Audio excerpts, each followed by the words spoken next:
പ്രിയമുള്ള സഹോദരങ്ങളെ സഹോദരിമാരെ, ഇന്നിവിടെ നിന്ന് പിരിയുമ്പോൾ ഇന്നെല്ലാവരും ഈ സദസ്സിൽ ഒരുമിച്ച് കൂടിയ എല്ലാവരും ഹജ്ജും ഉംറയും ചെയ്തിട്ട് ഇന്ന് കിടന്നുറങ്ങാവൂ. അള്ളാഹു ഭാഗ്യം തരുമാറാകട്ടെ. എന്ത് ചെയ്തിട്ട് ഉറങ്ങണം? ചങ്ങായിമാരെ, എന്ത് ചെയ്തിട്ട് ഉറങ്ങണം? ഇന്ന് കിടന്നുറങ്ങുന്നതിന് മുമ്പ് എന്തൊക്കെ ചെയ്യണം? അവിടെ ഈ സദസ്സിലിരിക്കുന്ന എല്ലാവരും ഇന്ന് രാത്രി ഉറങ്ങുന്നതിന് മുമ്പ് ഹജ്ജും ഉംറയും ചെയ്തിട്ടേ ഉറങ്ങാവൂ. അള്ളാഹു ഭാഗ്യം തരുമാറാകട്ടെ. ചെയ്യുവോ?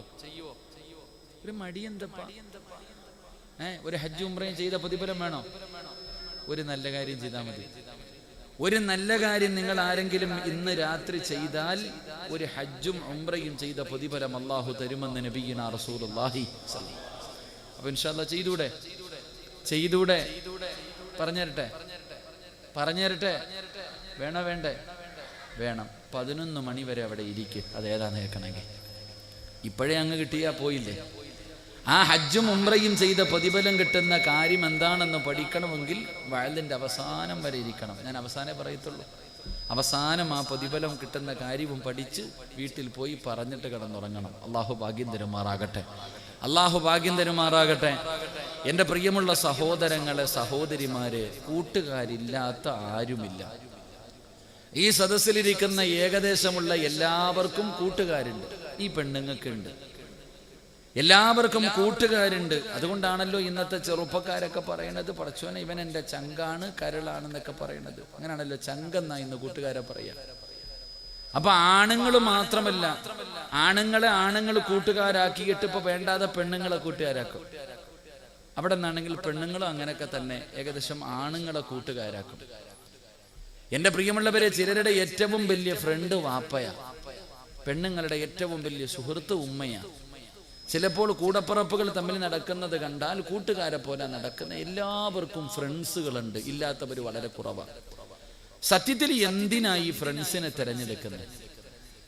ഒരു ആത്മാർത്ഥ സുഹൃത്തിനെ തെരഞ്ഞെടുക്കുന്നത് എന്തിനു വേണ്ടിയാ? നമുക്കൊക്കെ ഒരു ലക്ഷ്യമുണ്ട്. ഒരു കൂട്ടുകാരൻ എന്ന് പറഞ്ഞാൽ നിന്റെ ദുഃഖത്തിലും നിന്റെ സന്തോഷത്തിലും കൂടെ നിൽക്കുന്നവനാ കൂട്ടുകാരൻ. ഒരു ആത്മാർത്ഥ സുഹൃത്തിനെ തിരിച്ചറിയണമെങ്കിൽ നിന്റെ ജീവിതത്തിൽ നിനക്ക് എന്തെങ്കിലും പ്രയാസമുണ്ടാകുന്ന സാമ്പത്തികമായിട്ടോ മറ്റേതെങ്കിലും രീതിയിൽ ഒരു സഹായത്തിന്റെ ആവശ്യമുണ്ടാകുമ്പോഴാണ് യഥാർത്ഥ കൂട്ടുകാരനെ തിരിച്ചറിയുക. അല്ലാതെ പണവും ആരോഗ്യവും അധികാരവും ഉള്ളപ്പോ കൂടെ കൂടാൻ ഒരുപാട് പേരുണ്ട്. അതുകൊണ്ടാണ് തഴവ ഉസ്താദ് പറഞ്ഞത്, പണമുണ്ട് എങ്കിൽ പരിസരം ജനനിബിഡമാ, പേക്കൂത്ത് തീർന്നാൽ പിന്നെ കൂത്തുകാരൻ മാത്രമാ. പണവും അധികാരവും ഒക്കെ ഉണ്ടെങ്കിൽ എല്ലാവരും നിന്റെ കൂടെയുണ്ട്, ഇല്ലെങ്കിലോ ആരുമില്ല. അപ്പൊ എല്ലാവരും കൂട്ടുകാരെ കൊണ്ട് ലക്ഷ്യം വെക്കുന്നത് അല്ലാഹുവേ സന്തോഷത്തിന്റെ വേളയിൽ മാത്രമല്ല, എന്റെ ജീവിതത്തിൽ ഒരു പ്രയാസമോ ദുരിതമോ കടന്നു വരുമ്പോ എനിക്ക് താങ്ങും തണലുമാകണം അവനാ കൂട്ടുകാരൻ. എങ്കിൽ നമ്മളെല്ലാവരും എത്ര കണ്ട് സ്നേഹിച്ചാലും, എത്ര വലിയ ചങ്കോ കരളോ കൂമ്പോ തലച്ചോറോ എന്തുമാകട്ടെ, നിങ്ങൾ എത്ര കണ്ട് സ്നേഹിച്ചവരാണെങ്കിലും ഒരു ദിവസം നിങ്ങളെ കൈയൊഴിയും. അത് വാപ്പയാണെങ്കിലും ഉമ്മയാണെങ്കിലും ഭാര്യയാണെങ്കിലും മക്കളാണെങ്കിലും കൂടപ്പുറപ്പാണെങ്കിലും ആരാണെങ്കിലും, എൻ്റെ പ്രിയമുള്ളവരെ, നമ്മൾ സ്നേഹിക്കുന്നവർ മുഴുവനും നമ്മളെ കൈയൊഴിയുന്ന ഒരു സമയമുണ്ട്. എപ്പോഴാ? നമ്മൾ എത്ര കണ്ട് സ്നേഹിക്കുന്നവരാണെങ്കിലും അവരെല്ലാവരും നമ്മളെ കൈയൊഴിയുന്ന ഒരു സമയമുണ്ട്. എപ്പോഴാണ് കൈയൊഴിയുന്നത്? മൂക്കിന്റെ ദ്വാരം പഞ്ഞി കൊണ്ടടയ്ക്കുന്നേ, കാണേണ്ടവർ കണ്ടോ ഇതാ പൊതിയുന്നേ, മയ്യത്തുകട്ടിൽ തോളിലേക്കുയരുന്നേ, പുരയ്ക്കുള്ളിലപ്പോൾ രോദനം ഉയരുന്നേ, അരുമക്കിടാങ്ങൾ വാപ്പയെ വിളിക്കുന്നേ, അതിനുത്തരം നൽകാതെ നീ കിടക്കുന്നേ. നമ്മൾ സ്നേഹിക്കുന്നവര് മുഴുവനും നമ്മളെ കൈയൊഴിയുന്ന സമയം എപ്പോഴാണ്? എന്റെ പ്രിയമുള്ളവരെ, നമ്മൾ മരണപ്പെട്ട് കഴിഞ്ഞാൽ, നമ്മുടെ റൂഹങ്ങ് മലക്കുൽ മൗത്ത് കൊണ്ടുപോയി കഴിഞ്ഞാൽ, പിന്നെ നമ്മളെ സ്നേഹിക്കുന്നവര് മുഴുവനും നമ്മളെ താങ്ങിയെടുത്തുകൊണ്ട് വീടിന്റെ സൈഡിൽ ഒരുക്കിയിട്ടിരിക്കുന്ന ഒരു സ്ഥലത്ത് കൊണ്ടുപോയി കിടത്തുകയാണ്. അവിടെ നല്ല ചൂടുവെള്ളത്തിൽ പടച്ചവനെ നമ്മൾ നമ്മുടെ മയ്യത്തങ്ങ് കുളിപ്പിക്കുകയാ. അതാ ജനാസയങ്ങ് കുളിപ്പിച്ചു. മയ്യത്ത് കുളിപ്പിച്ച് കിടന്നിട്ട് കൊച്ചു കുഞ്ഞുങ്ങളെ താങ്ങിയെടുത്തുന്നത് പോലെ പുതിയ വസ്ത്രത്തിൽ ഇങ്ങനെ പൊതിഞ്ഞിട്ട് റബ്ബേ നിന്റെ വീടിന്റെ അകത്ത് ഒരുക്കിയിട്ടിരിക്കുന്ന ഒരു സ്ഥലത്ത് നിന്നെ കൊണ്ടുപോയി 3 കഷ്ടം വെള്ളത്തുണിയുടെ മുകളിലേക്ക് നിന്നെ കൊണ്ടുവന്ന് കിടത്തുകയാണ്. അത് കഴിഞ്ഞാ പിന്നെ നിന്റെ ശരീരത്തിന്റെ ഭാഗങ്ങളില് നിന്റെ മൂക്കിന്റെ താരത്തേക്ക് പഞ്ഞിയെടുത്ത് വെച്ചിട്ട് നിന്റെ കുടുംബക്കാര് പറയുകയാ, കാണേണ്ടവരൊക്കെ പെട്ടെന്ന് കണ്ടോ, കാണേണ്ടവരൊക്കെ പെട്ടെന്ന് കണ്ടോ. അവസാനം നിന്റെ കുടുംബക്കാര് മുഴുവനും നിന്നെ അവസാനമായി ഒന്ന് കാണുന്നതിന് വേണ്ടി എന്തൊരു തിരക്കെന്നറിയുമോ. തിരക്ക് കൂട്ടിയിട്ട് നിന്റെ ജനാസയൊന്ന് കാണാറ് ജനങ്ങൾ മുഴുവനും തിരക്ക് കൂട്ടിയിട്ട് നിൽക്കുമ്പോ നിന്റെ കുടുംബക്കാര് തന്നെ വിളിച്ചു പറയും, കണ്ടത് മതി പൊതിഞ്ഞുകൊള്ളാൻ. എന്തൊരു തിർതി എന്നറിയോ, എന്തൊരു തിർതിയാണെന്നറിയുമോ. കണ്ടതൊക്കെ മതി മയ്യത്ത് പൊതിയാറ്. 3 കഷ്ടം വെള്ളത്തുണിയിൽ നിന്നെ പൊതിഞ്ഞിട്ട് അവസാനം തലയുടെയും കാലിന്റെയും ഭാഗത്തും ആ തുണി ഇങ്ങനെ ചുരുട്ടി പിടിക്കുന്നത് കണ്ട മാർക്കറ്റിൽ പടച്ചവനെ സാധനങ്ങൾ ചാക്കിലിട്ടിട്ട് വരിഞ്ഞു മുറുക്കുന്നത് പോലെയാ. ഇതുപോലെ 3 കഷ്ടം തുണിയിൽ നിന്റെ ജനാസ പൊതിഞ്ഞു 3 കെട്ടുകളും കെട്ടി ഇവിടത്തെ പള്ളിയിൽ നിന്ന് നിന്റെ വീടിന്റെ മുന്നിൽ കൊണ്ടുവച്ചിരിക്കുന്ന പഴയ മോഡലായ മയ്യത്ത് കെട്ടിലെന്ന് പറയുന്ന വാഹനമുണ്ടല്ലോ, അതിന്റെ അകത്തേക്ക് നിന്നെ എടുത്ത് കിടത്തി. എന്നിട്ട് 6 പേര് ലാ ഇലാഹ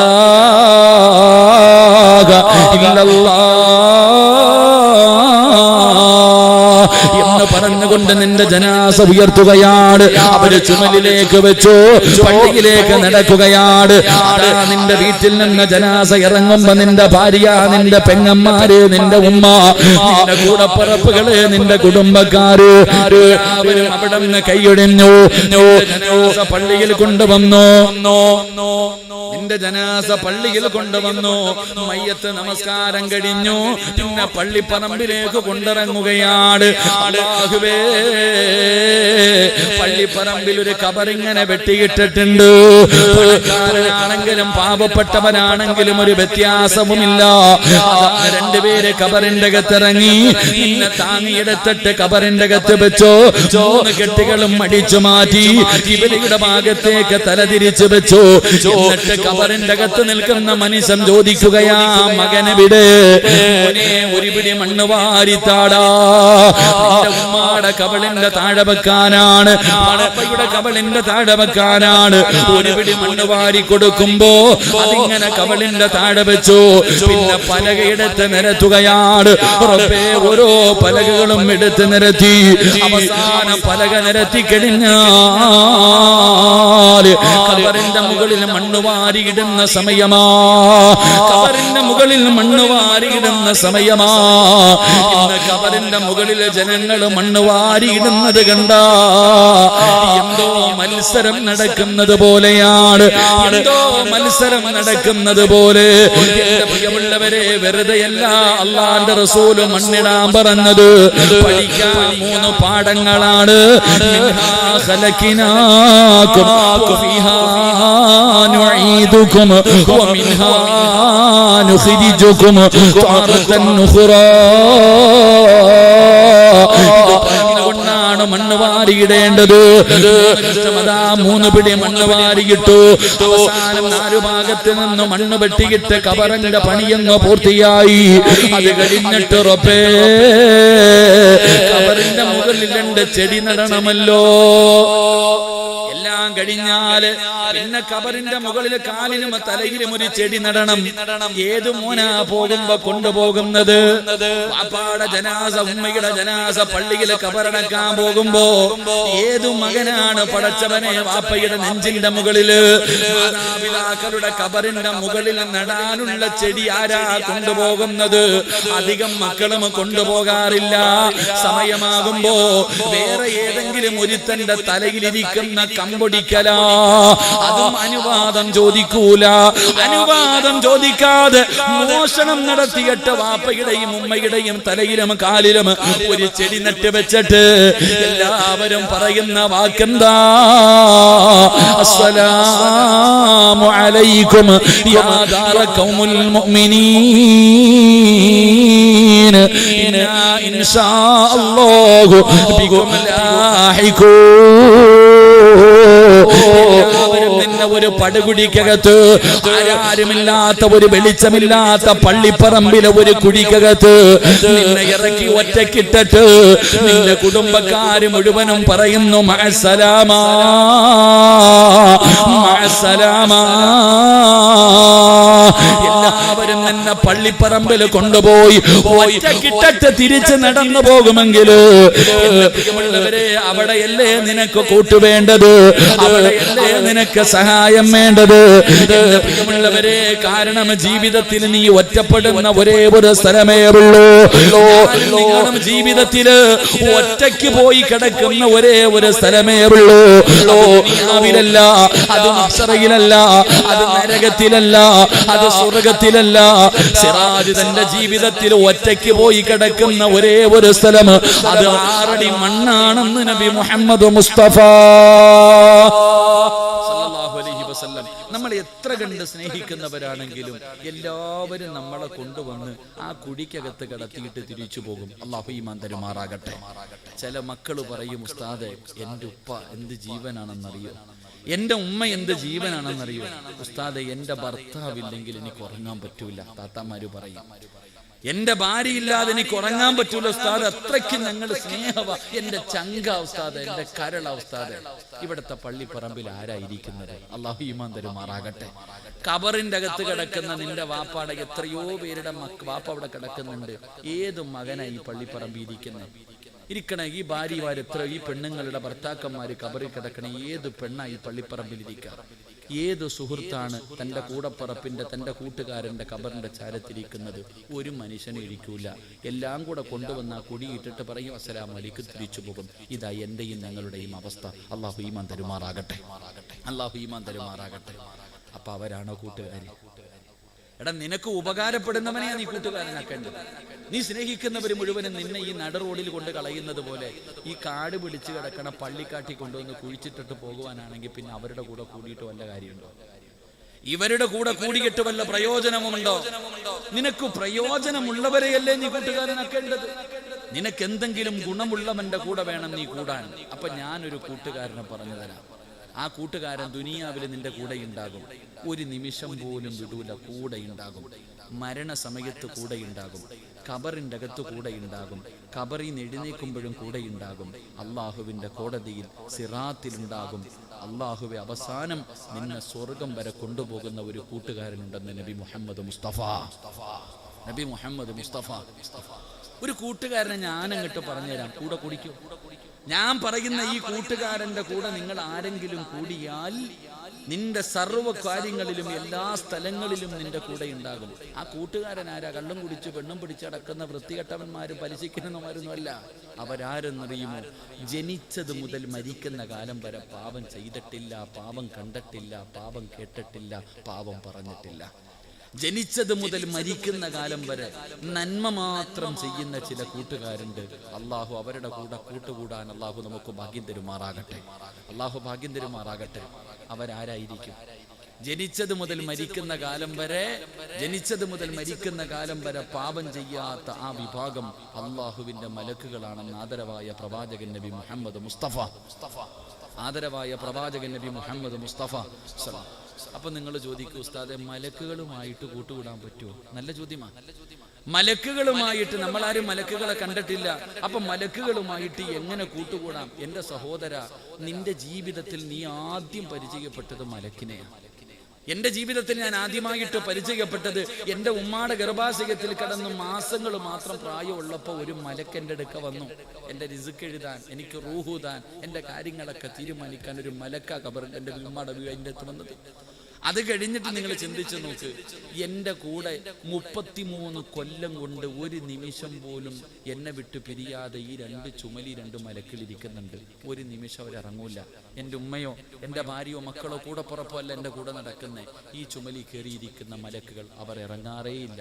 ഞാൻ ഉറങ്ങിയാലും അവരുറങ്ങൂല. 24 മണിക്കൂർ നമ്മുടെ കൂടെ അവർ നടക്കുന്നു. ഇനി നമ്മളും മരിച്ചാലോ? ലോകത്ത് അള്ളാഹുവിനെ ഭയന്ന് ജീവിക്കുന്ന ഒരു മനുഷ്യൻ മരിച്ചാൽ ആദ്യം കരയുന്നത് മലക്ക. ഏത് മലക്ക്? ഈ മലക്ക്. അസ്രായിൽ അലൈഹിസ്സലാം റൂഹ് പിടിക്കാൻ വേണ്ടി ഇറങ്ങി വരുമ്പോൾ ഈ മലക്കുകൾ കരയുമത്രേ. അള്ളാഹു ചോദിക്കും, നിങ്ങൾ എന്തിനാ കരയുന്നേ? അള്ളാഹുവേ, ഞങ്ങളുടെ കൂട്ടുകാരൻ പോവാണല്ലോ അള്ളാഹ്. പടച്ചോനെ, സിറാജ് ഞങ്ങളെ വിട്ടിട്ട് പിരിഞ്ഞു പോകാല്ല. 33 കൊല്ലം കൊണ്ട് അവന്റെ കൂടെ നടക്കാം. പോകുന്ന വിഷമം കൊണ്ടാല്ല. അള്ളാഹു ചോദിക്കും, നിങ്ങൾക്ക് അവൻ അത്ര ഇഷ്ടമാണോ? മലക്കുകളോട് ചോദിക്കും, നിങ്ങൾക്ക് അത്ര ഇഷ്ടമാണോ? ഇഷ്ടമാണോ പടച്ചവനെ? എങ്കിൽ ഈ ഭൂമിയിൽ തന്നെ ഖിയാമത്ത് നാൾ വരെ ഇരുന്ന് ഇബാദത്ത് ചെയ്യും. ഖിയാമത്ത് നാൾ വരെ ഈ ഭൂമിയിൽ ഇരുന്ന് നിങ്ങൾ ഇബാദത്ത് ചെയ്യണം. ആർക്ക് വേണ്ടി? സിറാജിന് വേണ്ടി. അള്ളാഹു മലക്കുകളോട് പറയുമെന്ന് നബിയിന റസൂലുള്ളാഹി സ്വല്ലല്ലാഹു അലൈഹി വസല്ലം. അള്ളാഹു നമുക്ക് ഈമാൻ നൽകുമാറാകട്ടെ.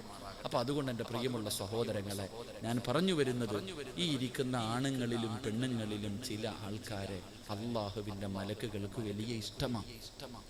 നിങ്ങളിൽ ചില ആൾക്കാർ അള്ളാഹുവിന്റെ മലക്കുകൾക്ക് അറിയാം. ഈ നാട്ടുകാർക്ക് അറിയണമെന്നില്ല. ഈ നാട്ടിൽ വന്നിട്ട് നിന്നെ കുറിച്ച് ചോദിച്ചാൽ ചിലപ്പോൾ നിന്റെ കുടുംബക്കാരന് തന്നെ അറിയണമെന്നില്ല. പക്ഷെ ആർക്കറിയാം? ജിബ്രീൽ അലൈഹിസ്സലാം മുതലുള്ള ഏത് മലക്കിനോട് ചോദിച്ചാലും നിന്റെ പേരും നിന്റെ വീടും നിന്റെ സർവ്വ കാര്യങ്ങളും മലക്കുകൾ പറഞ്ഞു തരും. അങ്ങനെ മലക്കുകൾ സ്നേഹിക്കുന്ന ചില വിഭാഗം ആൾക്കാരുണ്ടെന്ന് നബിയിന റസൂലുള്ളാഹി സ്വല്ലല്ലാഹു അലൈഹി വസല്ലം. ഒരു 6 വിഭാഗം, ഒരു 6 നല്ല ഗുണം ഞാൻ പറഞ്ഞു തരാം. ഈ പറയുന്ന 6 നല്ല ഗുണം ഈ കൂട്ടത്തിൽ ആർക്കെങ്കിലും ഉണ്ടെങ്കിൽ നിന്നെ അള്ളാഹുവിന്റെ മലക്കുകൾ സ്നേഹിക്കുന്നുണ്ട്. അവരുടെ കയ്യിൽ പിടിച്ച് സ്വർഗത്തിൽ പോകാം. അള്ളാഹു ഭാഗ്യം തരുമാറാകട്ടെ. അള്ളാഹു ഭാഗ്യം തരുമാറാകട്ടെ. എന്തപ്പോ ഒരു പിണക്കമുള്ളതുപോലെ ഞാൻ നിങ്ങൾക്ക് പൈസ എല്ലാം തരാനുണ്ടോ? ഉണ്ടോ? രാഷ്ട്രീയപരമായിട്ടോ സംഘടനപരമായിട്ടോ നമ്മൾ തമ്മിൽ എന്തെങ്കിലും കുടുംബപരമായിട്ട് എന്തെങ്കിലും പ്രശ്നമുണ്ടോ? ഉണ്ടോ? പറ, ഉണ്ടോ? ഇല്ല. പിന്നെന്തപ്പാ മസിൽ പിടിച്ചിരിക്കുന്നത്? ഒരു സദക്ക കൊടുക്കുവോ? ഒരു സദക്ക കൊടുക്കോ? പൈസ വേണ്ട, അത് നീ വെച്ചോ, എനിക്ക് വേണ്ട. ഒരു മുസ്ലിമിന്റെ മുഖത്ത് നോക്കി ചിരിക്കുന്നത്, പുഞ്ചിരിക്കുന്നത് സദക്കയാണെന്ന് നബി മുഹമ്മദ് മുസ്തഫ. അപ്പൊ ഒരു സദക്ക കൊടുത്തേ. ഒന്ന് ചിരിക്കും മനുഷ്യ. ഞാൻ കൊലച്ചിരിയാ, പുഞ്ചിരിക്കാനേ പറഞ്ഞുള്ളൂ. അൽഹംദുലില്ലാഹ്. അള്ളാഹു ഈ ചിരി മരിച്ചു കിടക്കുമ്പോഴും നിലനിർത്തി തരുമാറാകട്ടെ. അള്ളാഹു ഈ ചിരി മരിച്ചു കിടക്കുമ്പോഴും നിലനിർത്തുമാറാകട്ടെ. അപ്പൊ അതുകൊണ്ട് എൻ്റെ പ്രിയമുള്ള സഹോദരങ്ങളെ, മലക്കുകൾക്ക് പരിചയമുള്ള ആരാ ഇവിടെ ഉള്ളത് നോക്കാം. മലക്കുകൾ പരിചയമുള്ള എത്ര പേരാണ് ഈ കൂട്ടത്തിലുള്ളത്? നീയുണ്ടോ? അതാ ചിന്തിക്കണ്ടേ. ഞാനുണ്ടോ? ഞാൻ ചിന്തിക്കാൻ നിങ്ങളുണ്ടോ? ഓരോ മനുഷ്യനും ചിന്തിച്ചു നോക്ക്. മലക്കുകൾ സ്നേഹിക്കുന്ന വിഭാഗത്തിൽ നിന്റെ പേരുണ്ടോ? ഇപ്പൊ നമ്മളൊക്കെ രാജ്യത്തിന് പുറത്തു പോകേണ്ടവരാണ്. എല്ലാവരും അങ്ങോട്ട് പോ ഇങ്ങോട്ട് പോ, ഇവിടെ തന്നെയാണോ ജനിച്ചേ എന്നുള്ള രേഖയൊക്കെ ഉണ്ടാക്കേണ്ട കാര്യമാണല്ലോ. അപ്പൊ നമുക്കൊന്ന് സെൻസസ് എടുത്ത് നോക്കാം. അള്ളാഹുവിന്റെ മലക്കുകൾ സ്നേഹിക്കുന്ന വിഭാഗത്തിൽ നമ്മുടെ പേരുണ്ടോ? അള്ളാഹു ആ കൂട്ടത്തിൽ പെടുത്തുമാറാകട്ടെ. അള്ളാഹു ആ കൂട്ടത്തിൽ പെടുത്തുമാറാകട്ടെ. ഈ പുറത്ത് നിൽക്കുന്ന ചങ്ങാതിമാരെ കാണുമ്പോൾ എനിക്കൊരു വിഷമമുണ്ട്. കാരണം എന്തെന്നറിയാം? എടാ, അള്ളാഹു സ്വർഗത്തിലിരിക്കാൻ അവസരം തരുമ്പോൾ എന്തിനാ പുറത്ത് നിൽക്കണേ? അതുകൊണ്ട് ആ പുറത്ത് നിൽക്കണ സംഘാടകരാണോ ആരാണ്? ഈ ഒഴിഞ്ഞു കിടക്കണ കസേര പറക്കി കൊണ്ടുകൊടുത്ത അവിടെയെങ്കിലും ആരാ? ഇപ്പൊ സംഘാടകരാരാ ഉള്ള? ഈ ഒഴിഞ്ഞു കിടക്കണ കസേര പറക്കി ആ റോഡിൽ കൊണ്ടുപോയി സാജിദേ കയറിയിടാ. നീയാ?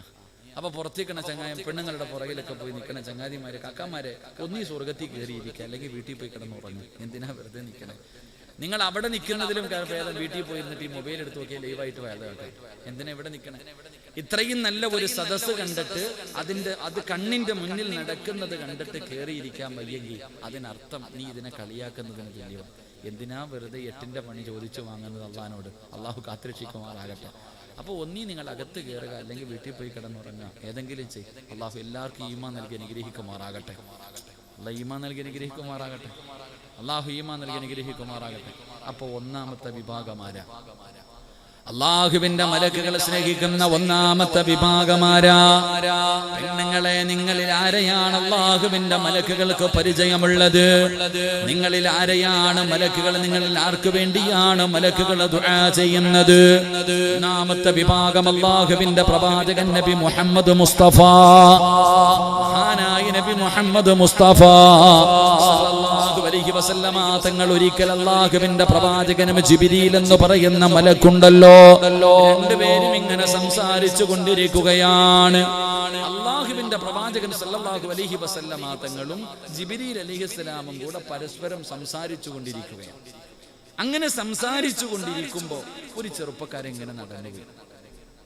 ഒരു ചെറുപ്പക്കാരൻ ഇങ്ങനെ മുത്തുനബിയുടെ ചാരത്തുകൂടെ ഫ്രണ്ടിലൂടെ ഇങ്ങനെ നടന്നു പോവാ. അള്ളാഹുവിന്റെ റസൂലിന്റെ മുന്നിലൂടെ ഒരു ചെറുപ്പക്കാരൻ ഇങ്ങനെ നടന്നു പോകുമ്പോൾ ഈ ജിബ്രീൽ എന്ന് പറയുന്ന മലക്ക് അള്ളാഹുവിന്റെ റസൂൽ സല്ലല്ലാഹു അലൈഹി വസല്ലമ തങ്ങളോട് ചോദിച്ചു, നബിയെ, ആ പോകുന്നത് അബൂദറല്ലേ നബിയെ? നിങ്ങൾ ആരുടെയും പേര് എനിക്കറിയില്ല. ഒരൊറ്റ മനുഷ്യന്റെ ഇരിക്കുന്ന ചങ്ങായിയുടെ പേര് മാത്രം അറിയാം. വേറെ ഒരാളുടെയും അധികം ആരുടെയും പേര് എനിക്കറിയില്ല. കാരണം ഞാൻ ഈ നാട്ടുകാരനല്ല. ഞാൻ ഇങ്ങനെ പ്രസംഗിച്ചുകൊണ്ടിരിക്കുമ്പോൾ അതിലെ ഒരാൾ നടന്നു. ഞാൻ പെട്ടെന്ന് ചോദിക്കാം, ആ പോകുന്നത് അബൂബക്കറല്ലേ? അപ്പൊ നിങ്ങൾ ചിന്തിക്കില്ലേ, ഇയാൾക്ക് എങ്ങനെ അറിയാടെ പേര്? എന്റെ പ്രിയമുള്ളവരെ, മുത്തുനബി ഇങ്ങനെ ഇരിക്കുമ്പോൾ മുത്തുനബിയോട് ജിബ്രീൽ എന്ന് പറയുന്ന മലക്ക് ചോദിക്കുകയാണ്, ആ പോകുന്നത് അബൂദറല്ലേ നബിയെ? റസൂലുള്ളാഹി സ്വല്ലല്ലാഹു അലൈഹി വസല്ലം തങ്ങൾ ചോദിച്ചു അത്ഭുതത്തോടെ, നിനക്ക് എങ്ങനെ അറിയാം?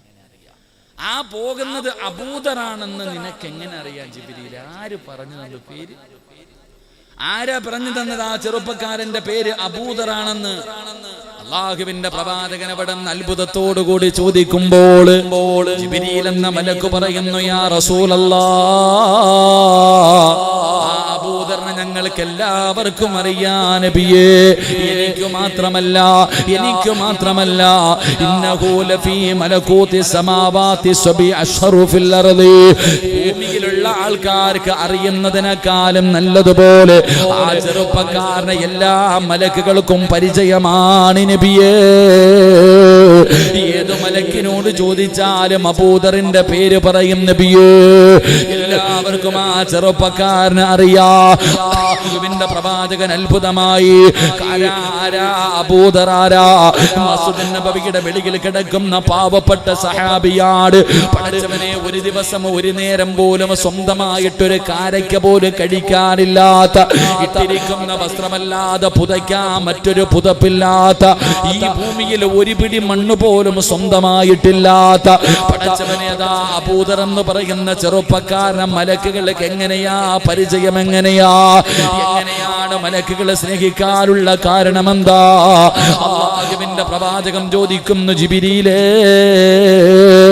അബൂദറിനെ നിനക്ക് എങ്ങനെ അറിയാ? നീ സ്നേഹിക്കാനുള്ള കാരണമെന്താ? യാ റസൂലല്ലാഹ്,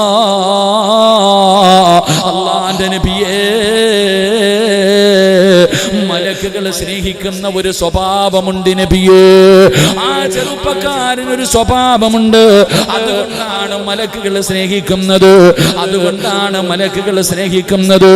അല്ലാഹുവിന്റെ പ്രവാചകൻ ചോദിക്കുന്നു, ജിബ്രീലേ, ആ സ്വഭാവം ഏതാണ് ജിബ്രീൽ? ഈ സദസ്സിലിരിക്കുന്ന നിങ്ങൾക്ക് ആർക്കെങ്കിലും ആ ഒരു നല്ല സ്വഭാവമുണ്ടോ? അല്ലാഹുവിന്റെ പ്രവാചകനോട് ജിബ്രീൽ എന്ന് പറയുന്ന മലക്ക് പറഞ്ഞു കൊടുക്കുകയാണ്, അബൂദർ ഒരു പരിത്യാഗിയാണ് നബിയേ.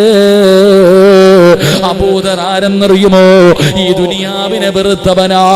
ഈ ദുനിയാവിനെ വെറുപ്പായിരുന്നു, ആഖിറത്തിനെ വല്ലാത്ത ഇഷ്ടമായിരുന്നു. ദുനിയാവിനോട് വല്ലാത്ത വെറുപ്പ്. ദുനിയാവിനെ വെറുത്തിട്ട് ആഖിറത്തിനെ സ്നേഹിക്കുന്നവനായിരുന്നു അബൂദർ. അതുകൊണ്ടാണ് മലക്കുകളെ സ്നേഹിച്ചത്. അബൂദർ റളിയല്ലാഹു തആല അൻഹുവിനെ ദുനിയാവിനോട് മഹബ്ബത്തില്ലായിരുന്നു. ദുനിയാവിനോട് സ്നേഹമില്ല, പണത്തിനോട് ആർത്തിയില്ല, അധികാരങ്ങളോട് മോഹമില്ല, കൊട്ടാരങ്ങളോട് വല്ലാത്ത അത്യാഗ്രഹമില്ല. പടച്ചവനെ, ദുനിയാവിനോട് വെറുപ്പാ, ആഖിറത്തിനോട് വല്ലാത്ത ഇഷ്ടമായിരുന്നു. അതുകൊണ്ടാണ് മലക്കുകളെ സ്നേഹിച്ചതെന്ന് മുത്തുനബി പറയുമ്പോ, ഈ സദസ്സിലിരിക്കുന്ന മുസ്ലിമേ, നമുക്ക് നേരെ തിരിച്ചാണ്. നമുക്ക് ആഖിറത്തിനെ വല്ലാത്ത വെറുപ്പാ. മരണമോ കബറോ പരലോകമോ മഹ്സറയോ സിറാത്തോ മീസാനോ നരകവോ പറയുന്നത് തന്നെ നമുക്ക് ഇഷ്ടമല്ല. പടച്ചവനെ, നമുക്കെല്ലാവർക്കും ദുനിയാവിനോട് വല്ലാത്ത മഹബ്ബത്താ, ദുനിയാവിനോട് വല്ലാത്ത സ്നേഹമാ. എങ്ങനെയും കുറെ പണമുണ്ടാക്കണം, കൊട്ടാരങ്ങൾ പണിയണം, അടിച്ചു പൊളിച്ച് നടക്കണം, അധികാരങ്ങളിൽ നമുക്കെത്തണം. എന്റെ പ്രിയമുള്ളവരെ, നമുക്ക് വല്ലാത്ത ഇഷ്ടമാ. എന്റെ പ്രിയമുള്ള സഹോദരാ, നീ ദുനിയാവിനെ ഇഷ്ടപ്പെടല്ലേ, നീ ദുനിയാവിനെ ഇഷ്ടപ്പെടല്ലേ, ദുനിയാവിന്റെ പുറകെ പോകല്ലേ. ദുനിയാവിനെ ഇഷ്ടപ്പെടുന്നവരോട് നമുക്ക് പടച്ചവനോട് നന്ദി കാണിക്കാൻ പോലും സമയമില്ല. എല്ലാവരും ദുനിയാവ് വെട്ടിപ്പിടിക്കാനുള്ള പരക്കം പാച്ചിലില്ല. എങ്കിൽ അല്ലാഹുവിന്റെ റസൂൽ പറയുകയാണ്, ആരെങ്കിലും ആഖിറത്തിനെ മറന്നിട്ട് ദുനിയാവിനെ സ്നേഹിച്ചാ അല്ലാഹു അവന് 4 ശിക്ഷ കൊടുക്കുമെന്ന് ആദരവായ പ്രവാചകൻ നബി മുഹമ്മദ് മുസ്തഫ സല്ലല്ലാഹു അലൈഹി വസല്ലം. അബൂദർ റളിയല്ലാഹു തആല അൻഹുവിന് ഉണ്ടായിരുന്ന ഒന്നാമത്തെ ഗുണം പണത്തിനോടോ അധികാരത്തിനോടോ കൊട്ടാരങ്ങളോടോ സുഖങ്ങളോടോ ഒന്നിനോടും ആഗ്രഹമില്ല. മരണത്തിന് ശേഷമുള്ള ജീവിതത്തെക്കുറിച്ചുള്ള ഓർമ്മ മാത്രം. കാരണം ജനിച്ചപ്പോഴേ ബാങ്കും വിളിച്ചു, ഇക്കാമത്തും കൊടുത്തു, ഇനി കുളിപ്പിച്ചുകൊണ്ട് കടത്തിയാൽ മതി, ഈ ചിന്തയാ അബൂദർ എന്ന് പറയുന്ന സ്വഹാബിയുടെ ചിന്ത. അത് നമുക്കോ മരണം പ്രസംഗിക്കുന്നത് എന്നും ഇത് തന്നെയാടാ, ഖബർ, പരലോകം, ഇതന്നെ ഇഷ്ടം തന്നെയല്ല. നമ്മുടെയൊക്കെ ചിന്ത വേറെയാ. എങ്കിലും എൻ്റെ പ്രിയപ്പെട്ട സഹോദരങ്ങളെ, ആഖിറത്തിനെ മറന്നിട്ട് ദുനിയാവിനെ സ്നേഹിച്ച അല്ലാഹ് 4 ശിക്ഷ തരുമെന്ന് നബിയിനാ റസൂലുള്ളാഹി. ഉറക്കെ പറഞ്ഞ നബിയിനാ റസൂലുള്ളാഹി. ഈ പറയുന്ന 4 ശിക്ഷ നിങ്ങൾ ആരെങ്കിലും അനുഭവിക്കുന്നുണ്ടോ? ഇത് നാട്ടുകാർക്ക് അറിയത്തില്ല, നിനക്കേ അറിയൂ. അവനവന് മാത്രം അറിയുന്ന രഹസ്യമാണ്. ഈ 4 ശിക്ഷകൾ നിങ്ങൾ ആരെങ്കിലും അനുഭവിക്കുന്നുണ്ടെങ്കിൽ നീ ദുനിയാവിനെ സ്നേഹിച്ചു, അള്ളാഹനെ മറന്നു നടക്കുന്നവനാ. അള്ളാഹു കാത്തിരക്ഷിക്കുമാറാകട്ടെ, അള്ളാഹു കാത്തിരക്ഷിക്കുമാറാകട്ടെ. 1, എൻ്റെ പ്രിയമുള്ള സഹോദരങ്ങളെ, ഒരു കാലത്തും നിന്റെ ദുഃഖം മാറത്തില്ലെന്ന് നബി മുഹമ്മദ് മുസ്തഫ. ഒരു കാലത്തും നിന്റെ ദുഃഖം മാറില്ല, നിനക്ക് സന്തോഷം ഉണ്ടാവൂല, എന്നും പ്രയാസം. എടാ, എന്ന് നോക്കിയാലും ആവലാതിയും പരാതിയും ഇത് മാത്രമേ ഉള്ളൂ. ഒരു കാലത്തും നിന്റെ ദുഃഖം മാറത്തില്ല. കാരണം നീ അള്ളാഹനെ മറന്നപ്പോ അള്ളാഹ് നിനക്ക് തന്ന ശിക്ഷയാ. അള്ളാഹു കാക്കുമാറാകട്ടെ, അള്ളാഹു കാക്കുമാറാകട്ടെ. 2, ഒരിക്കലും തീരൂല നിന്റെ ജോലി, ഒരിക്കലും തീരൂല. എടാ, ഉറങ്ങാൻ സമയമില്ല, ഭക്ഷണം കഴിക്കാൻ സമയമില്ല, കെട്ടിയ പെണ്ണിന്റെ കൂടെ പോയി കിടന്ന് ഒരു രാത്രി സമാധാനത്തോടെ ഉറങ്ങാൻ സമയമില്ല, സ്വന്തം മക്കളെ സ്നേഹിക്കാനോ കൂടെ നടക്കാനോ സമയമില്ല, ഇബാദത്ത് ചെയ്യാൻ സമയമില്ല, ഒന്നിനും നിനക്ക് സമയം ഉണ്ടാവില്ല. മരിക്കണ കാലം വരെ എപ്പോഴും ബിസി, എപ്പോ നോക്കിയാലും ബിസി ബിസി ബിസി ബിസി തന്നെ. മരിക്കണ കാലം വരെ, മരണസമയം വരെ നിനക്ക് ബിസി തന്നെ ആയിരിക്കും. അത് അല്ലാഹ് നിനക്ക് തന്നിരിക്കുന്ന ശിക്ഷയാ. അല്ലാഹു കാക്കുമാറാകട്ടെ, അല്ലാഹു കാക്കുമാറാകട്ടെ. 3, ദുനിയാവിനെ സ്നേഹിക്കുന്നവർക്ക് മുഴുവനും അല്ലാഹു ദാരിദ്ര്യം കൊടുക്കുമെന്ന് നബിയുനാ റസൂലുള്ളാഹി. ദാരിദ്ര്യം. ഉസ്താദെ, എന്തേ ഉസ്താദെ, എല്ലാവരും നേരെയായി, ഞാൻ മാത്രം എങ്ങനെ ആയിപ്പോയി? ഏത് കച്ചവടം തുടങ്ങിയാലും പൊട്ടുമല്ലോ, എല്ലാം പാളീസായി പോകുന്നല്ലോ. അത് ഞങ്ങളോടല്ല ചോദിക്കണ്ടേ, നീ സ്വന്തം നിന്നോട് തന്നെ ചോദിക്കുക. അത് അല്ലാഹ് നിനക്ക് തന്നിരിക്കുന്ന പണിയാ, നിനക്ക് റബ്ബ് തന്നിരിക്കുന്ന ശിക്ഷയാ.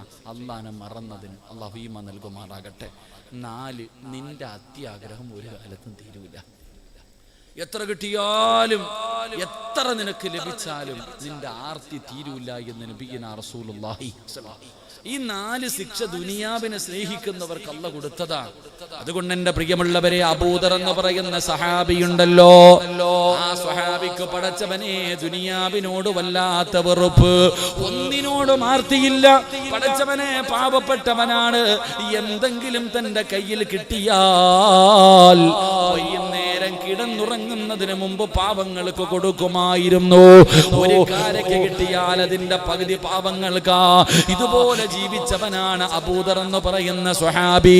അല്ലാഹുവേ, പടച്ചവനെ, ആരെങ്കിലും പണം കൂട്ടി വെക്കുന്നത് കണ്ടാൽ, വലിയ വലിയ കൊട്ടാരങ്ങൾ പണിയുന്നത് കണ്ടാ അബൂദർ ഗഫാരി റളിയല്ലാഹു തആല അൻഹു അവിടെ ചെന്നിട്ട് പറയും, ഇതെല്ലാം നാളെ പരലോകത്ത് വരുമ്പോ അല്ലാഹു തീയായി നിന്റെ കഴുത്തിൽ തൂക്കിയിട്ട് തരുമടാ, ഇത് നീ ചുമന്നുകൊണ്ട് നടക്കേണ്ടി വരുമടാ. അബൂദർ എന്ന് പറയുന്ന സ്വഹാബി പറഞ്ഞുകൊണ്ട് നടക്കുമായിരുന്നു. പക്ഷേ എന്റെ പ്രിയപ്പെട്ട മുസ്ലിമേ, ഇന്നെല്ലാവർക്കും പണത്തിനോട് വല്ലാത്ത ആർത്തിയാണ്, പണത്തിനോട് പെണ്ണിനോട് വല്ലാത്ത സ്നേഹമാണ്. ഹറാമും ഹലാലും നോക്കാറില്ല. എങ്ങനെയാണ് പെട്ടെന്ന് പണമുണ്ടാക്കാൻ കഴിയുന്നത്? ഏത് വളഞ്ഞ വഴിയിലൂടെയും പണമുണ്ടാക്കാൻ കിടന്ന് പരക്കം പായുകയാ. അതിനല്ലേ പലിശ കച്ചവടം നടത്തുന്നത്, അതിനല്ലേ പടച്ചവനെ കഞ്ചാവ് കച്ചവടം നടത്തുന്നത്, അതിനല്ലേ പടച്ചവനെ വളഞ്ഞ വഴിയിലൂടെ പല വൃത്തികേടുകളും ചെയ്യാ തയ്യാറാകുന്നത്. എങ്കിൽ എന്റെ പ്രിയമുള്ള സഹോദരാ, മുത്തുനബി പറഞ്ഞതെന്തെന്നറിയുമോ? പലിശ കച്ചവടം നടത്തുന്നവരോട്, ലോട്ടറി എടുക്കുന്നവരോട്, ആവശ്യമില്ലാത്ത വഴിയിലൂടെ ഹറാമിലൂടെ പണമുണ്ടാക്കുന്നവരോട് അല്ലാഹുവിന്റെ റസൂൽ പറഞ്ഞതെന്തെന്നറിയോ? ഹറാമായ പണമുണ്ടല്ലോ, ഇരിക്കുന്ന മുസ്ലിമേ, നിങ്ങളുടെ ആരുടെയെങ്കിലും വീടിന്റെ അകത്ത് ഹറാമായ പണമുണ്ടോ? അല്ലാഹു നിന്റെ ആയുസ് കുറച്ച് കളയുമടാ ചെറുപ്പക്കാരാ. വാപ്പാ, നിന്റെ ആയുസ് അല്ലാഹു വെട്ടിച്ചുരുക്കും. വാപ്പാ, പെങ്ങളെ പെങ്ങളെ പെങ്ങളെ, നിന്റെ ഭർത്താവിനോ നിന്റെ മക്കൾക്കോ ഹറാമായ പണമുണ്ടാക്കുന്ന ഒരു ഗുണമുണ്ടെങ്കിൽ തിരുത്തിക്കോ, ഇല്ലെങ്കിൽ നീ വിധവയായി പോകുമെന്ന് നബി മുഹമ്മദ് മുസ്തഫ സല്ലല്ലാഹു അലൈഹി വസല്ലമ തങ്ങൾ പറയുമ്പോൾ ഹറാമും ഹലാലും എന്ന് അധികം പേരും നോക്കാറില്ല. എങ്ങനെയും പണമുണ്ടാക്കിയാ മതിയല്ലോ. പ്രത്യേകിച്ച് പെണ്ണുങ്ങൾക്ക് പണത്തിനോട് ഇത്തിരി ആർത്തി കൂടുതലാ. പെണ്ണുങ്ങൾക്ക് പണത്തിനോട് ഇത്തിരി ആർത്തി എന്റെ സഹോദരിമാരിലെ ചിലർക്ക് ഇത്തിരി കൂടുതലാ. എങ്കിലും പെങ്ങളെ, നിങ്ങൾക്ക് ആർക്കെങ്കിലും സ്വർഗം വേണോ? നിങ്ങൾക്ക് ആർക്കെങ്കിലും സ്വർഗം വേണോ? മഹാനായ നബി മുഹമ്മദ് മുസ്തഫ സല്ലല്ലാഹു അലൈഹി വസല്ലമ തങ്ങൾ സഹാബി വനിതകളോട് സംസാരിച്ചു കൊണ്ടിരിക്കുമ്പോൾ മുത്തുനബി ചോദിച്ചു, സ്വർഗത്തിൽ കൊടുക്കുന്ന ഒരു പെണ്ണിനെ കാണിച്ചു തരട്ടെ, സ്വർഗത്തിന്റെ അവകാശിയായ ഒരു പെണ്ണിനെ കാണിച്ചു തരട്ടെ. സഹാബി വനിതകൾ വിചാരിച്ചു, ഞാനാ എല്ലാരും ഇങ്ങനെ നോക്കിയിരിക്കാം. അള്ളാഹുവിന്റെ റസൂൽ സല്ലല്ലാഹു അലൈഹി വസല്ലമ തങ്ങൾ ഒരു വിറക് വെട്ടുകാരന്റെ ഭാര്യ ഇങ്ങനെ നടന്നു പോന്നു. അതുകൊണ്ട് ആ പോകുന്ന പെണ്ണ് സ്വർഗത്തിലാ, ആ പോകുന്ന പെണ്ണ് സ്വർഗത്തിലാ. മുത്തുനബി അങ്ങോട്ട് പറഞ്ഞു കഴിയുമ്പോ ഈ പെണ്ണുങ്ങൾ ഇറങ്ങി അങ്ങോട്ട് ഓടാ. സഹാബി വനിതകൾ ഓടി ചെന്നിട്ട് ഈ പെണ്ണിന്റെ കയ്യെ പിടിച്ചിട്ട് ചോദിച്ചു, നീ എന്ത് നല്ല കാര്യമാ പെണ്ണെ ചെയ്യണേ? മുത്തുനബി പറഞ്ഞു, നീ സ്വർഗത്തിലാണ്. എല്ലാ പെണ്ണുങ്ങളും കൂടെ ചോദിക്കുകയാ, നീ സ്വർഗത്തിലാണെന്ന് അള്ളാന്റെ റസൂൽ സല്ലല്ലാഹു അലൈഹി വസല്ലം തങ്ങൾ പറഞ്ഞു. എന്ത് നല്ല കാര്യമാണ് നീ പ്രത്യേകമായിട്ട് ചെയ്യുക? ആ പെണ്ണ് പറഞ്ഞ മറുപടി എന്തെന്നറിയോ? നിങ്ങൾക്ക് ആർക്കെങ്കിലും സ്വർഗം വേണോ? അള്ളാഹു നൽകുമാറാകട്ടെ, അള്ളാഹു നൽകുമാറാകട്ടെ. തത്തമാരെ, നിങ്ങൾക്ക് കിട്ടണ ഒരു അവസരമാണ് സ്വർഗത്തിൽ പോകാനുള്ള ഒരു എളുപ്പ വഴി, സ്വർഗത്തിൽ പോകാനുള്ള എളുപ്പ വഴി. അള്ളാഹു ഈമാൻ നൽകുമാറാകട്ടെ. ഈ വിറക് വെട്ടുകാരന്റെ ഭാര്യ എല്ലാ ദിവസവും വിറക് വെട്ടുകാരൻ ജോലിക്ക് വേണ്ടി വീട്ടിൽ നിന്ന് വെളിയിലിറങ്ങുമ്പോൾ ഈ പെണ്ണ് കൈ പിടിക്കും. രാവിലെ ജോലിക്ക് പോകുന്ന ഭർത്താവിന്റെ കൈ പിടിച്ചിട്ട് ഈ പെണ്ണ് പറഞ്ഞു കൊടുക്കും, ഇക്ക വൈകുന്നേരം ഇങ്ങോട്ട് വരുമ്പോൾ ഹറാമായ പൈസയോ ഹറാമായ ഭക്ഷണമോ വീട്ടിൽ കൊണ്ടുവരരുത്, പട്ടിണി കിടക്കാൻ ഞാൻ തയ്യാറാ, എന്നെ കൊണ്ടത് തീറ്റിപ്പിക്കല്ലേ എന്ന് ഓർമ്മപ്പെടുത്തുന്ന പെണ്ണിന് സ്വർഗമുണ്ടെന്ന് നബി മുഹമ്മദ് മുസ്തഫ. ഏത് പെണ്ണിന്? രാവിലെ ജോലിക്ക് പോകുന്ന ഭർത്താവിനോട് പറയാൻ, എൻ്റെ പൊന്നുക്ക, അള്ളാഹെ ഓർത്തിട്ട് ഹറാമായതൊന്നും ഇങ്ങോട്ട് കൊണ്ടുവരരുത്, ഒന്നും കൊണ്ടുവരരുത്, ഹലാല് മാത്രം മതി, പട്ടിണി കിടക്കായ്ക്ക, കഞ്ഞിയും വെള്ളം കുടിച്ചിട്ട് കിടക്കായ്ക്ക, എന്നാലും ഹറാം എന്നെയും മക്കളെയും കൊണ്ട് തീറ്റിപ്പിക്കരുത്, അള്ളാനെ ഓർത്തിട്ട് ഹറാമായ പൈസയുമായിട്ട് വരരുത് എന്ന് പറഞ്ഞു കൊടുക്കുന്ന പെണ്ണിന് അള്ളാഹു സ്വർഗം കൊടുക്കുമെന്ന് നബിയുനാ റസൂലുള്ളാഹി. ഓ, നമ്മുടെ പെണ്ണും പിള്ളയാ, യവനെ കൊന്നിട്ടാണെങ്കിലും കുഴപ്പമില്ല, പൈസയായിട്ട് വന്നാൽ മതി. അതല്ലേ പടച്ചോനെ എളുപ്പം. ലോട്ടറി, ഭർത്താവിന്റെ ലോട്ടറി നോക്കണ പെണ്ണാ. 12 കോടി ഇവിടെ കണ്ട ആർക്കടിച്ചെന്ന് പറഞ്ഞു, 12 കോടി. 12 കോടി തന്നെ അവസാനം കോടിയാകും. അള്ളാഹു കാക്കുമാറാകട്ടെ, അള്ളാഹു കാക്കുമാറാകട്ടെ. എൻ്റെ പ്രിയപ്പെട്ടവരെ, പണത്തിനോട് എത്ര ആർത്തി, എന്തിനാ? പെണ്ണുങ്ങളുടെ തെറ്റിദ്ധാരണ എന്തെന്നറിയാം, പണം ഉണ്ടെങ്കിലേ ജീവിക്കാൻ പറ്റൂ. അതാണ് പഴയ പെണ്ണുങ്ങളും പുതിയ പെണ്ണുങ്ങളും തമ്മിലുള്ള വ്യത്യാസം. ഇന്നത്തെ പെണ്ണുങ്ങളുടെ, പുതിയ തലമുറയിലെ പെണ്ണുങ്ങളുടെ ധാരണ പണം ഉണ്ടെങ്കിൽ മാത്രമേ ജീവിക്കാൻ പറ്റൂ. ഇതാരാ പറഞ്ഞ? നിനക്കിതാരാ പഠിപ്പിച്ചു തന്നെ? പണം ഉണ്ടെങ്കിൽ മാത്രമേ ജീവിക്കാൻ പറ്റത്തുള്ളൂ. എന്നിട്ട് നിന്റെ ഉമ്മ ജീവിച്ചത് അംബാനിയുടെ ഭാര്യ ആയതുകൊണ്ടാ? നിന്റെ വാപ്പയും ഉമ്മ എങ്ങനെ ജീവിച്ചേ? നിന്നൊക്കെ എങ്ങനെ കെട്ടിച്ചു വിട്ടെ? ഇന്ന് നീ ഒരെണ്ണം വീട്ടിലുണ്ട്, നീ ടെൻഷൻ. എന്നാൽ നിന്റെ ഉമ്മായും വാപ്പായും എത്ര എണ്ണത്തിന് അലിച്ചുക്കുപ്പ? ഇന്ന് നമുക്ക് ടെൻഷനല്ലേ? എൻ്റെ പ്രിയമുള്ളവർ, അതിൻ്റെ വ്യത്യാസമെന്ന് പറഞ്ഞാൽ, നിന്റെ ഉമ്മ നീ ചോറ് കഴിക്കുന്ന സമയത്ത് ഒരല്പം ചോറ് താഴെ വീണാൽ ആ ചോറെടുത്ത് നിന്റെ പാത്രത്തിൽ ഇട്ട് തന്നിട്ട് ഉമ്മ പറഞ്ഞു തരും ഈ ചോറ് എങ്ങനെ ഉണ്ടാക്കിയതാണെന്നറിയാവോ? പണ്ടത്തെ ഉമ്മ, നമ്മുടെ ഉമ്മമാർക്ക് അള്ളാഹു ദീർഘായുസ്സ് കൊടുക്കുമാറാകട്ടെ, മരണപ്പെട്ടവരുടെ ഖബറിടം അള്ളാഹു സ്വർഗമാക്കി കൊടുക്കുമാറാകട്ടെ. മക്കൾ ഭക്ഷണം കഴിക്കുമ്പോൾ അല്പം ഭക്ഷണം താഴെ വീണ അതെടുത്ത് പാത്രത്തിൽ ഇട്ട് തന്നിട്ട് പറയും, മക്കളെ കളയല്ലേടാ, ഇത് വാപ്പ രക്തം വിയർപ്പാക്കി ഉണ്ടാക്കിയതാ. ഇന്ന് ഒരു പ്ലേറ്റ് ചോറ് നിന്റെ മക്കള് കളഞ്ഞ ഏത് പെണ്ണാ പറഞ്ഞു കൊടുക്കുന്നത് ഇത് ഭർത്താവിന്റെ രക്തമാണെന്ന്? അള്ളാഹു കാക്കുമാറാകട്ടെ. ഇതാ വ്യത്യാസം. പെണ്ണുങ്ങളൊക്കെ ഇന്ന് ചെറിയ മക്കളോട് പറഞ്ഞു കൊടുക്കുന്നെന്തെന്നറിയും, മോനെ നല്ലതുപോലെ പഠിക്കണം. ആരോടാ? 5 വയസ്സുള്ളവനോട്. എടാ, 5ാം ക്ലാസ്സിൽ പഠിക്കുന്നവനോട്, 6ാം ക്ലാസ്സിൽ പഠിക്കുന്നവനോട് ഒരു ഉമ്മ പറയുക, നല്ലതുപോലെ പഠിക്കണം, നല്ല മാർക്ക് വാങ്ങണം, എങ്കിലേ നല്ല ജോലി കിട്ടൂ, എങ്കിലേ നല്ല കുടുംബത്തിൽ നിന്ന് പെണ്ണ് കിട്ടൂ, എങ്കിലേ പൈസ കിട്ടത്തുള്ളൂ, ജീവിക്കാൻ പറ്റൂ. ആര് പറഞ്ഞു കൊടുക്കുന്നു? ഉമ്മ. ചുമ്മാതല്ല 10ാം ക്ലാസ്സുകാരൻ മയക്കുമരുന്ന് പിടിച്ച് അകത്താവുന്നത്. അള്ളാഹു കാക്കുമാറാകട്ടെ. നിന്റെയൊക്കെ മക്കള് കള്ള് കച്ചവടത്തിനും കഞ്ചാവ് കച്ചവടത്തിനും കൊട്ടേഷനും പോകാനുള്ള കാരണം മക്കളല്ല, നിന്റെ ആർത്തിയ. വാപ്പാടെയും ഉമ്മാടെയും അത്യാഗ്രഹം ആ പിഞ്ചു മക്കളുടെ ഹൃദയത്തിൽ കുത്തിവെച്ചു കൊടുക്കുന്നത് പണം പണം പണം പണം. എങ്കിൽ അങ്ങനല്ല ഉപ്പ, അങ്ങനല്ല ചെറുപ്പക്കാരാ. എന്റെ പെങ്ങളെ, മഹാനായ അബൂദർ ഗിഫാരി റളിയല്ലാഹു തആല അൻഹു, അതാ വാപ്പ, അതാ വാപ്പ. ആ സഹാബിയുടെ ചരിത്രം വായിച്ചു നോക്കണം. അല്ലാഹുവേ പടച്ചവനെ, ആ സ്വഹാബി ഇങ്ങനെ മരണത്തിന്റെ സമയത്ത് കിടക്കുമ്പോ മക്കളെ എല്ലാവരെയും അടുത്ത് വിളിച്ചു. അബൂദർ എന്ന് പറയുന്ന സഹാബി തന്റെ മക്കളെ അടുത്ത് വിളിച്ചിട്ട് ചോദിച്ചു, മക്കളെ, വാപ്പാന് വെറുപ്പാണ് നിങ്ങൾക്ക് എന്നോട് നിങ്ങൾക്ക് ദേഷ്യമാണോ മക്കളെ?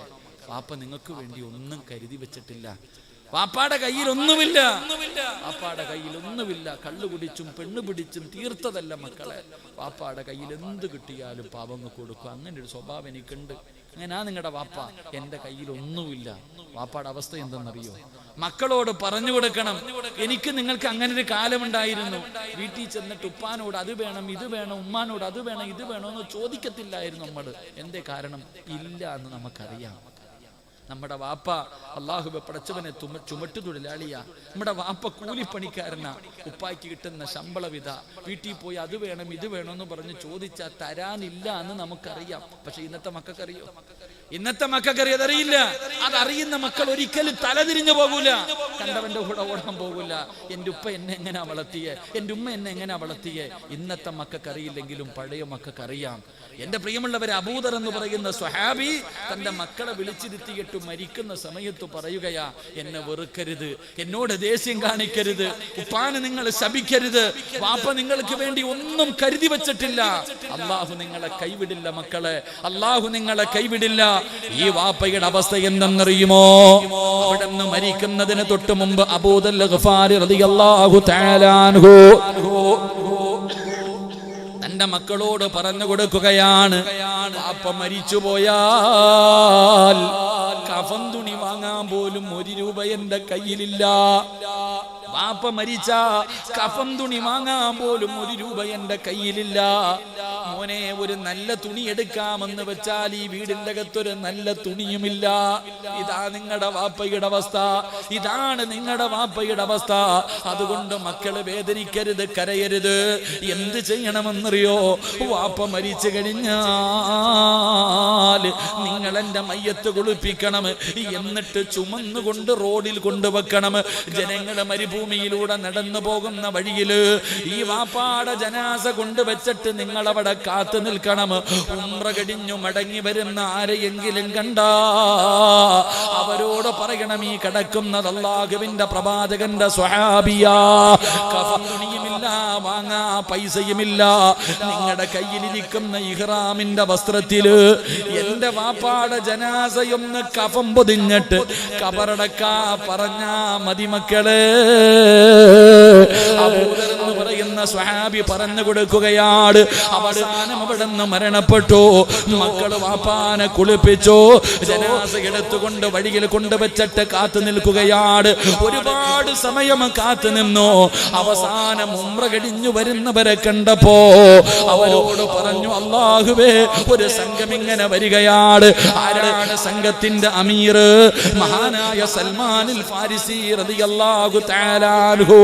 അവിടെ ഒന്ന് പറഞ്ഞു, ഈ കിടക്കുന്ന കിടക്കുന്നത് മുത്തുനബിയുടെ സ്വഹാബിയാണ്, ഞങ്ങളുടെ വാപ്പയാണ്. കഫൻ തുണി വാങ്ങാൻ പൈസയോ തുണിയോ ഇല്ല. നിങ്ങളുടെ കയ്യിലിരിക്കുന്ന ഇഹ്റാമിന്റെ വസ്ത്രം കൊണ്ട് ഞങ്ങളുടെ വാപ്പാനെ ഒന്ന് പൊതിഞ്ഞിട്ട് കബറടക്കണേ.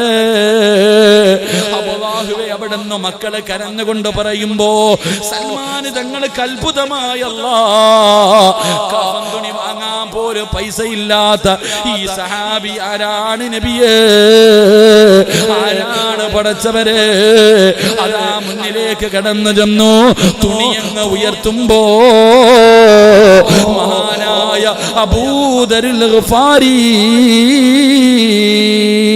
സദഖ റസൂലുള്ളാഹ്, സദഖ റസൂലുള്ളാഹ്. എന്റെ മുത്തുനബി പറഞ്ഞത് സത്യമാണ്. അബൂദറിനെ കുറിച്ച് അല്ലാഹുവിന്റെ റസൂൽ പറഞ്ഞത് സത്യമാണ്. സൽമാൻ തങ്ങൾ പറഞ്ഞെന്ന ചരിത്രം പറയുമ്പോ ഇങ്ങനെ ജീവിച്ചത് കൊണ്ടാണ് മലക്കുകളെ സ്നേഹിച്ചത്. അതുകൊണ്ട് സഹോദരോ സഹോദരി, ഈ ദുനിയാവിനെ സ്നേഹിക്കരുത്. ഈ ദുനിയാവ് ഒരുപാട് പേരെ പിഴപ്പിച്ചതാണ്, ഒരുപാട് പേരെ നശിപ്പിച്ചതാണ്, ഒരുപാട് പേരെ വഞ്ചിച്ചതാണ്, ഒരുപാട് പേരെ നരകത്തിലെത്തിച്ചതാണ്. അതുകൊണ്ട് നിങ്ങൾ ദുനിയാവിനെ മറന്നോ, ആഖിറത്തിനെ സ്നേഹിച്ചോ. അല്ലാഹുവിന്റെ മലക്കുകൾ നിങ്ങളെ സ്നേഹിക്കുമെന്ന് ആദരവായ പ്രവാചകൻ നബി മുഹമ്മദ് മുസ്തഫ.